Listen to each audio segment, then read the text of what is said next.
Greetings, fellow traders. Bubblehead here, and it's time for the lunchtime market update for Tuesday, March 17, 2020. Happy St. Patrick's Day. I hope everybody's having a great trading day. This is brought to you by Positive Trends Research, and everything we're going to talk about is for educational purposes only and not investment advice, so please take a moment to review this disclaimer.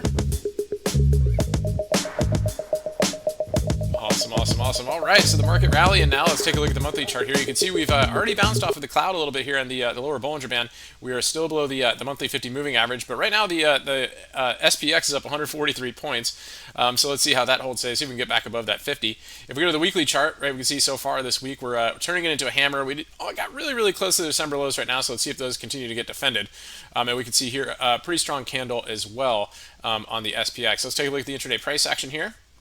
Okay, so SPX as well, just from yesterday's lows, where we got a little 2B reversal off of this one here, off of the 15-orb lows, after an upper shadow, a little bit of a move down, but still continuing to go strong after the White House press conference on the coronavirus. Tends to be pretty bullish here, saying they're going to keep markets open, going to keep funding going, lots of stimulus plans, and sending checks to Americans. So far they're rallying on that one. We'll see if that continues to keep up there. Let's take a look at the SPY. Very similar right here. Obviously, we have a lot more pre-market activity, so we haven't quite cleared the pre-market levels yet. We've had a pretty big range overnight and into the morning. So let's see. We're getting really close to the pre-market levels right here on the SPY, up 14 points. Let's take a look at the S&P futures. And again, S&P futures here have cleared last night's highs, so we are continuing to push up through here and give a nice move up. We're approaching some key levels above, so let's see if that can continue there. And again, the MES as well, the micro is very similar. Seeing these also break out over yesterday's limit up high. So trying to prove something here. Let's see if it can hold. We've got some, obviously multiple trend lines on this one to see how well this move holds for the rest of the day. That being said, let's take a look at a couple key stocks too. Apple's a good one. Many of our members profited both to the downside and to the upside on this one. So it had a nice setup to the downside this morning for a quick flush through some key levels pre-market. Right, held its 15-orb low and then also bounced up nicely through this bull flag right here just now after the press conference. Tesla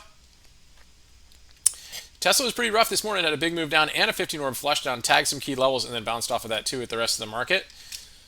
Boeing back up to 124. It hit a low of 101 today. Impressive low as it also bounced off of those lows here. So let's see if that gets any strength into the coming days here. So that would be interesting. It's got some work to do for sure. And then Roku looks like it's like they're also developing vaccines or something like that. But they had an epic squeeze this morning, inside 15 here, up for another move, and it's kind of pulling back a little bit as well. Have a few chart requests out there. So MNK, this is from Shirley on the 1 hour chart. So let's take a look and see how that's looking here. But first, let's look at the daily and see how that's doing. So basically kind of chopping around here at yesterday's lows. You can see here we have a double inside 60. So let's see if that could break out there for you. And we also have CNC. Centene Corporation, a little bit tricky right here on the hourly, very choppy, lots of upper shadows, so I'd be careful with that. And again, same with the daily. It is holding some key levels right here and putting in a hammer, and it held over its 200 moving average. So again, pretty tight stuff right here, big geometric zone right here that it seems to be finding resistance on, right, kind of a channel that it's working on. So if you can get above that, you might be able to get up to the 60-minute cloud on CNC. A couple other ones, let's take a look at GE. This was interesting. So GE is cheaper than SPY calls. So if you don't feel like the volatility on SPY, right, you just get some GE right here. Nice lower shadow today, and they bought the dip on that one. It's got some room to go up to the cloud on this one. Piton, another one.